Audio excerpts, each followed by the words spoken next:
Hey everybody, I hope you are well on what was apparently a beautiful Thursday. I experienced it from indoors, but I'm looking at the sunset actually from my Hartford office. And I kept getting reports from other people who are out in a beautiful day and enjoying it, so I hope you were too. It has been a busy week. First of all, in local news, we had a big win with respect to Sharon Hospital this week.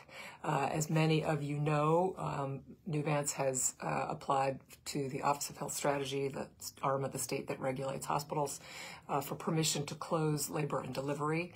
A few months ago, there was a preliminary decision denying that application. Nuvance appealed that, and the Office of Health Strategy, or OHS, recently on Monday delivered their final opinion, which denied again Nuvance's application.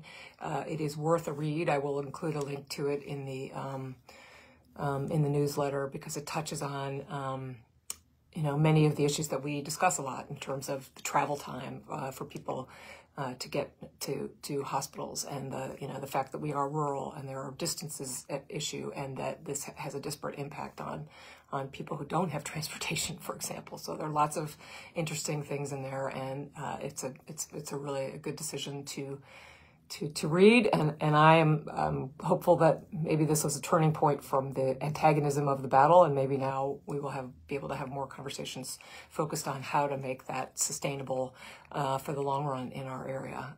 As something that the governor himself has noted is really having labor and delivery in a community is an important thing for attracting young families to the area. So that was a really exciting piece of news, which is why I switched my position sitting in my office to a view of Sharon. That's Twin Oaks Fields and Sharon. I'm trying to get art from all of my 9 towns, a photograph or something in my office so that I can be surrounded by the natural beauty that is our community. In fact, I've had several conversations recently about, for many people, many of my colleagues, it's a local building, a streetscape, and for our communities, it is often a view like this one of a beautiful field, or I have the covered bridge in West Cornwall on my other wall. So wanted to do that. And of course, session began this week. So for me, the month has been a busy one anyway in preparation for that. But on Wednesday, we officially gavelled in, and the governor gave a presentation to the House and the Senate. And in it, he outlined some of his policy proposals and, most significantly, his budget.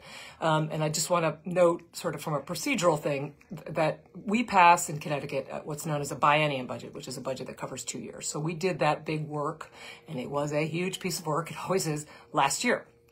So we have in place a budget that will govern both years of fiscal year 24 and 25. So the governor did propose some changes to that budget, some of which we think are interesting, and some of which will be different than the legislative priorities. So that's what the baton passes, basically, when session opens, from the governor, who initiates the proposal to the legislature, which we then have a series of complicated and detailed hearings on his proposals, on our own.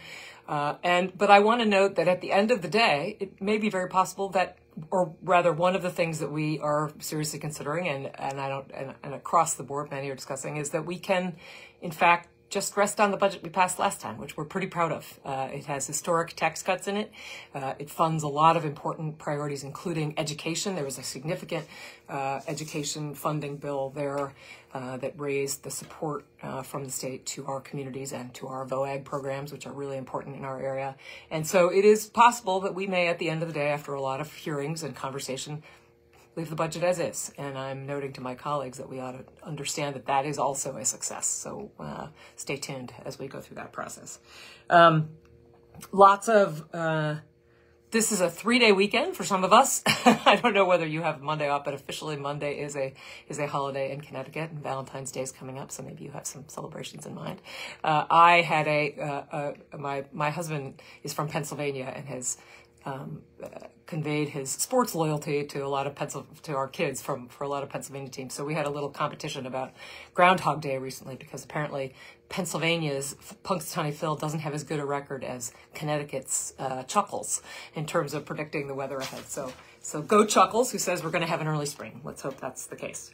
So from here on in, the committee process starts, and we have we in finance will have a lot of informational forums to try to get, big picture information on what we want to do. And in fact, if we really want to stick with what we have. So that's what lies ahead. I am coming to terms with the fact that I will be driving into Hartford most days.